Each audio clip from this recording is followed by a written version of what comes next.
Bienvenidos al podcast del viaje que no hicimos. Soy María del Águila Molina y te invito a que me acompañes en este viaje cada jueves a las 19 horas.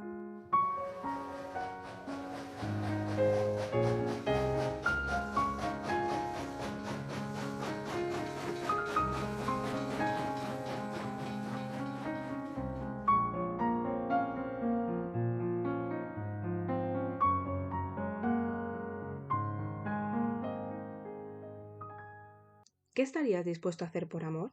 ¿Bajarías al infierno por el amor de tu vida? Soy María del Águila Molina y hoy te invito a que me acompañes en este viaje a la antigua Grecia para conocer juntos la historia de Orfeo y Eurídice. Ponte cómodo en tu sitio que el viaje está a punto de empezar. Orfeo era el músico más talentoso de la mitología griega. La mayoría de las fuentes antiguas coinciden en que era hijo del rey tracio Eagro y su madre era Calíope, la musa de la poesía épica, la más importante de las 9 musas que vivían en el monte Olimpo. Algunas historias cuentan que el mismísimo Apolo, dios de la música, le regaló a Orfeo una lira. Y no solo eso, sino que encima le enseñó personalmente a tocarla. Orfeo consiguió hacer de la lira una extensión de él mismo. Su música podía calmar a las fieras más salvajes, hacer que las rocas se movieran y hasta convencer a los mismísimos dioses. Pero, ¿quién era Eurídice? Ella era una ninfa de los bosques, con una gran belleza, y se dice que cuando se conocieron se enamoraron al instante. Vamos, lo que solemos conocer ahora mismo como un flechazo. Pero su historia estaba marcada por un destino trágico. Pero bueno, no vamos a adelantar todavía acontecimientos, es mejor ir paso a paso. El primer encuentro de nuestros protagonistas estuvo rodeado de ese velo misterioso y romántico tan típico de los mitos griegos. Las historias cuentan que Orfeo andaba por los bosques tocando la lira. Su música era tan hermosa que los animales del bosque se acercaban hipnotizados. Las aves dejaban de cantar y hasta los árboles se inclinaban hacia él. Y fue uno de esos momentos mágicos cuando la vio por primera vez. Dicen que Eurídice no solo quedó prendada de las melodías que salían de aquella lira, había algo más. Cada nota llevaba impresa el alma de quien la tocaba, y eso fue realmente lo que la conquistó. Dicen que su amor fue tan real y tan verdadero porque no hubo intervención divina. Su amor nació de forma natural. Fueron tiempos felices, una época perfecta, pero esto es la mitología griega y aquí algo dramático tenía que pasar. Y lo que pasó es que en toda historia de amor siempre tiene que haber alguien a la que no le parece bien. Y en este caso, ese tercero en discordia era Aristeo, hijo de Apolo y la ninfa Cirene, famoso por ser el patrón de los apicultores y los pastores. Dicen que Aristeo vio a Eurídice y quedó completamente cautivado por ella. Se empezó a perseguirla por el prado, cegado por el deseo. No le importó en ningún momento que fuera una mujer casada y que su corazón perteneciera a otro. Eurídice, muerta de miedo, echó a correr desesperada, pensando solo en escapar y volver con Orfeo. Mientras corría, pensando solo en cómo conseguir alejarse de Aristeo, Eurídice no vio la serpiente escondida entre la hierba alta, y en un instante todo cambió. La serpiente mordió a Eurídice. En ese preciso momento Aristeo se convertiría en el causante de una de las historias de amor más tristes jamás contada. Hay voces que dicen que la serpiente no estaba en ese momento y en ese lugar de manera casual. Las serpientes en la mitología griega siempre han estado conectadas con el inframundo, como si Hades hubiera enviado a una mensajera para reclamar a Eurídice antes de tiempo. Cuando Orfeo encontró el cuerpo, algo se rompió dentro de él. El dolor que sintió fue tan intenso y tan grande que el mundo entero parecía compartir su duelo. Cuentan que su pena era tan inmensa que hasta las piedras lloraron con él. Orfeo tomó su lira, ese instrumento que antes creaba las melodías más alegres del mundo, y empezó a tocar las canciones de una tristeza infinita. Las ninfas del bosque lloraban al escucharlo, los animales bajaban la cabeza en señal de duelo, e incluso los dioses del Olimpo sintieron un escalofrío al oír aquellas notas cargadas de dolor. Pasaron muchos días en los que Orfeo no comía, no dormía, solo tocaba y cantaba elegías que partían el alma. Pero entonces, en medio de su inmensa desesperación, Orfeo tomó una decisión que nadie nunca había tomado antes: bajar al mundo de los muertos y traer a su amada de vuelta. Su idea era una locura o una insensatez, según cómo se mire. Los griegos tenían una palabra para definir este tipo de atrevimiento: ibris, ese exceso de confianza que podía ser tu perdición más absoluta. Orfeo estaba dispuesto a desafiar las leyes del universo por recuperar a Eurídice. Y así, lo que empezó como una historia de amor trágica se transformó en una epopeya sobre hasta dónde puede llegar el ser humano cuando ama de verdad. Lo que hizo Orfeo fue algo que ningún mortal se había atrevido a intentar. Bajar al reino de los muertos no era algo agradable. Estamos hablando del mundo de Hades y Perséfone, un lugar del que no se vuelve.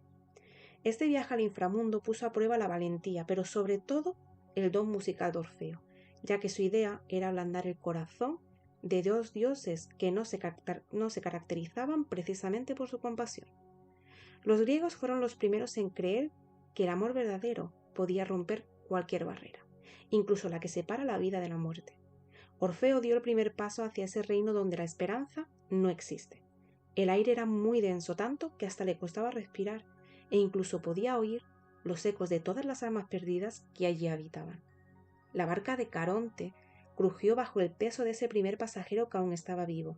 El viejo barquero, que había visto pasar siglos transportando sombras vacías, casi deja caer su remo al ver a ese loco enamorado en un lugar donde solo había oscuridad y tristeza.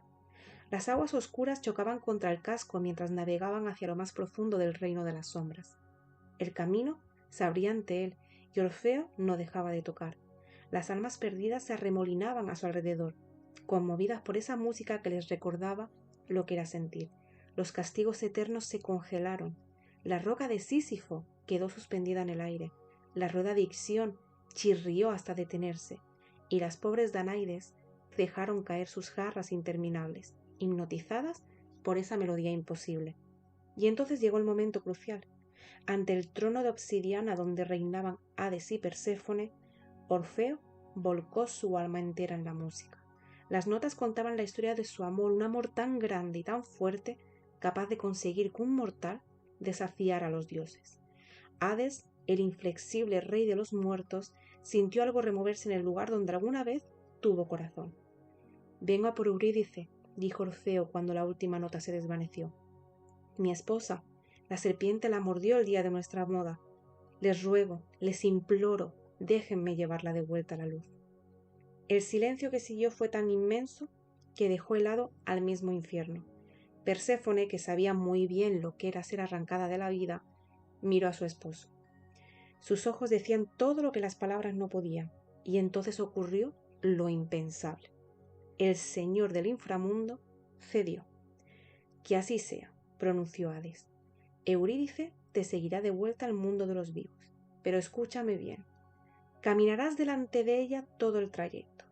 No podrás darte la vuelta para verla, ni una sola vez, hasta que los dos pies hayan pisado tierra bajo el sol.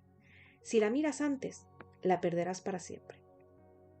Orfeo aceptó sin dudar, pensando que era algo fácil de conseguir. Pronto escuchó los pasos suaves de su amada detrás de él y comenzó el ascenso. Tocaba su lira suavemente para guiarla en la oscuridad. El camino se les hizo interminable hasta que la luz comenzó a filtrarse desde arriba, primero tímida, luego más brillante. El corazón de Orfeo latía desbocado.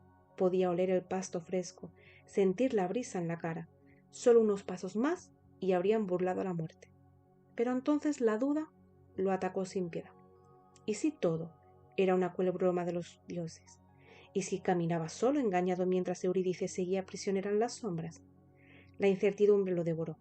No pudo resistirlo, y en el último segundo, cuando el sol ya acariciaba su rostro, Orfeo giró la cabeza. El tiempo se detuvo.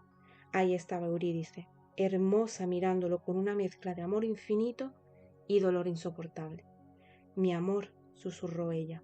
Su figura comenzó a desvanecerse. Orfeo gritó, extendió los brazos, pero su amor solo agarraron el aire. Las puertas del inframundo se cerraron con un estruendo final. No hay segundas oportunidades con la muerte. Orfeo emergió solo a un mundo que ya no tenía colores. El sol que tanto había anhelado compartir con Eurídice ahora solo iluminaba un vacío insoportable, el de su ausencia. Orfeo regresó a Tracia, sumido en una profunda tristeza. Las fuentes antiguas nos hablan de un hombre destrozado por el dolor que rechazó cualquier consuelo humano, especialmente el amor de otras mujeres, dedicándose exclusivamente a perfeccionar su arte y a honrar al dios Apolo. Orfeo abandonó el culto a Dionisio para venerar exclusivamente al sol, identificado con el dios Apolo. Este distanciamiento de los cultos dionisíacos selló trágicamente el destino de Orfeo. Las Ménades, seguidoras frenéticas de Dionisio, enfurecidas por el desdén del músico y, según algunas versiones, por su rechazo a las mujeres tracias, lo atacaron durante una de sus celebraciones.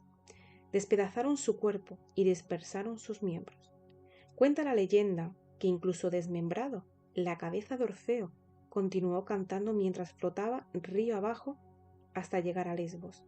Su cabeza depositada en la isla se convirtió en un oráculo hasta que Apolo, celoso de su popularidad, ordenó su silencio. Sus miembros recogidos por las musas fueron enterrados al pie del monte Olimpo, donde, según cuentan, los ruiseñores cantan con especial dulzura. La muerte de Eurídice es uno de los momentos más dramáticos de la mitología griega, y como tal, ha sido inmortalizado por los artistas en multitud de ocasiones. Justo cuando todo parecía perfecto, cuando su felicidad estaba en su punto más alto, el destino decidió jugar una de sus crueles partidas. Orfeo se convirtió en símbolo de fidelidad y amor verdadero, un amor que también fue su condena. Se abandonó preso de la culpa, incapaz de superar la pérdida de su amada. ¿Y vosotros qué pensáis? ¿Es el amor verdadero tan fuerte y tan importante como para abandonarlo todo? ¿E incluso a ti mismo? ¿O creéis que hay que seguir adelante a pesar de todas las circunstancias y dificultades? Porque la vida no espera a nadie.